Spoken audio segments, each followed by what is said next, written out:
What's up, everybody? How y'all doing? Dr. Ricky McCray here, and I'm here to share with you some more excerpts from my new book coming out 2022 this year.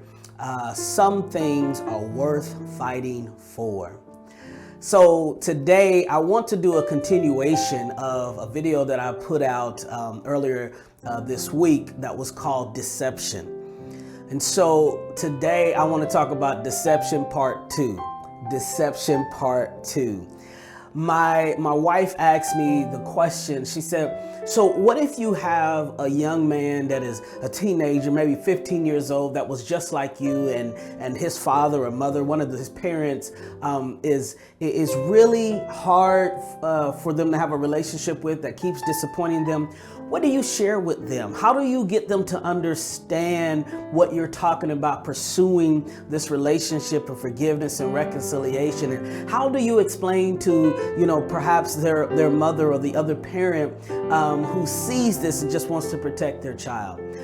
That was a phenomenal question. And here's what, in response, what God gave to me to share on today. Here it is. In order to pursue these kind of relationships that are very hard and difficult, and sometimes end up in a lot of disappointment, you have to do at least two things. You have to let go, deconstruct two unspoken rules that most of us live by in relationships. The first one is that because that person is older than you, or because they are the parent, that somehow they are responsible for initiating everything. That they are the ones who should be doing the initiating and contacting and all the compromising. The second thing you have to let go of is that it needs to be fair. Let me explain. My friend Nathaniel McGuire always talks about arrested development. It's a psychological term that just means that when a person experiences trauma at a young age, that their development, especially emotionally, is arrested, or it stopped, or it is stuck.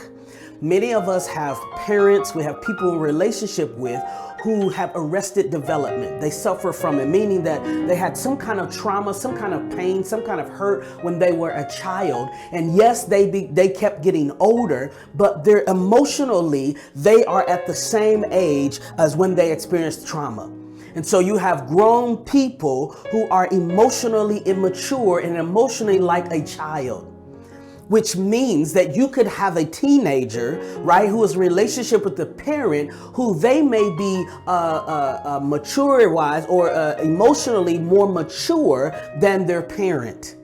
Which means all rules and bets are off, which means that that teenager could be the one being responsible in that relationship, being the responsible one emotionally, because they are emotionally more mature than the person. I don't know who this is for, but you've been dealing with someone who has the arrested development. They are suffering because they're stuck. And listen, they need some help. They need some prayer. They need some patience. Because just because they grown, and I heard you say it, right? I heard you say it. I can hear you. You said, but they grown. But perhaps emotionally, they're a child. And so my prayer for you is that they become open to receiving some help, and that you become patient with them, understanding that you're not dealing with the adult emotionally, you're dealing with that child, and you've got to figure out how to navigate and change your expectations around that. But the second one is unfair, because we love to use that. It is unfair. I shouldn't have to. How many of you use that word? I shouldn't have to, that phrase. I shouldn't have to. They should know. They should. The truth of the matter is, sometimes life is not fair. Sometimes it's not going to work out the way that you would love to, the way you saw it on TV, the way you have it in your mind. That's where we have to get out of that deception, where we're deceiving ourselves that the relationship should end up like this, and it should go like this, and they should do.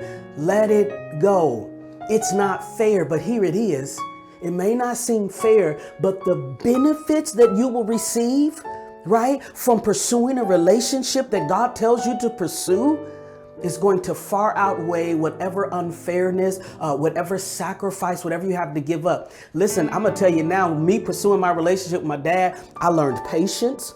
I learned humility. I learned, y'all, how to trust. I had to learn how to trust others. I had to be vulnerable, and it caused me to grow emotionally. It caused me to grow with my wife and with my children and in other relationships. I had to learn to trust God. And I don't know what God is trying to teach you in this relationship and through all of this, but God says it may not seem fair, but in the end, it's going to be right. And I don't know about you, but I'd rather be in the right place with God. I'd rather feel like I've done the right thing than to worry about things being fair. Listen, I love you. Thank you so much for allowing me to share this with you. If you're in a relationship and you just can't seem to let go of it, and matter of fact, it feels like it's your assignment to be with this person, even though it's difficult, I want to remind you that some things are worth fighting for. God bless you.